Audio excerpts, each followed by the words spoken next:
Bonjour à toutes et à tous. Preuve des heures supplémentaires, obligation déclarative des associations recevant des dons et déplafonnement d'un loyer commercial, ce sont les titres à la une du JT de ce vendredi 17 février.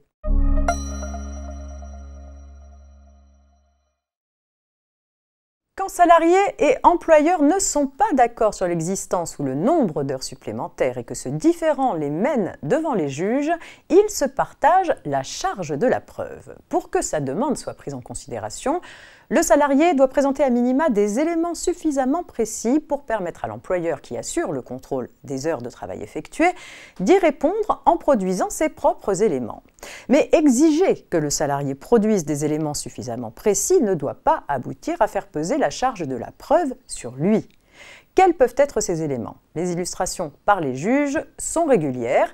Dans une décision du 25 janvier, la Cour de cassation valide la suffisance des éléments d'un salarié qui réclame le paiement d'heures supplémentaires en avançant des tableaux de décompte d'heures de travail avec pour chaque jour une heure d'arrivée et de départ, des attestations au contenu peu précis quant à ses horaires de travail et ses agendas qui ne comportaient quasiment pas de mention antérieure à 9 h du matin et postérieure à 18 h.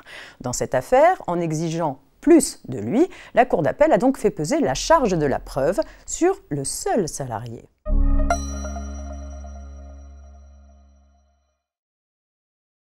Les organismes recevant des dons sont tenus de déclarer tous les ans à l'administration fiscale les dons pour lesquels ils ont émis des reçus fiscaux ouvrant droit à un avantage fiscal.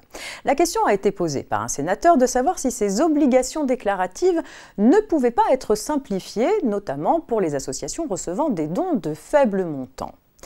Non, a répondu le ministre de l'Économie. Cette obligation déclarative s'applique sans considération de montant. Elle vise à permettre à l'administration d'avoir une vision complète des organismes délivrant des reçus fiscaux et de s'opposer au développement du repli communautaire et du séparatisme. Il n'est donc pas souhaitable de dispenser du dépôt de cette déclaration certains organismes au motif de la faiblesse des montants concernés, d'autant plus que cela favoriserait l'élaboration de montages visant à contourner l'obligation déclarative.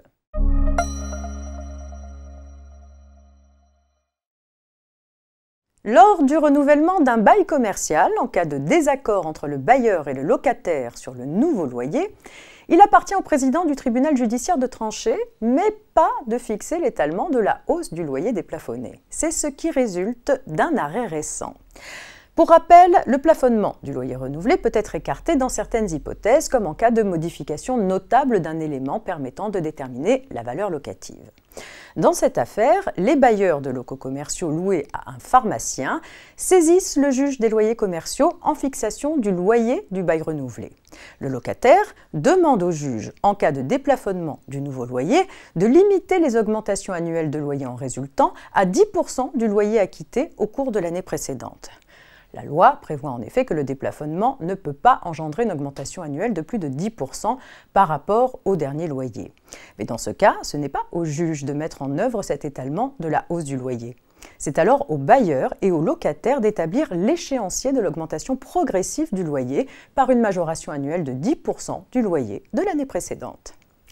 C'est la fin de cette semaine de JT préparée par la rédaction de la Revue Fiduciaire. Je vous souhaite un très agréable week-end et rendez-vous lundi pour la suite de l'actualité juridique.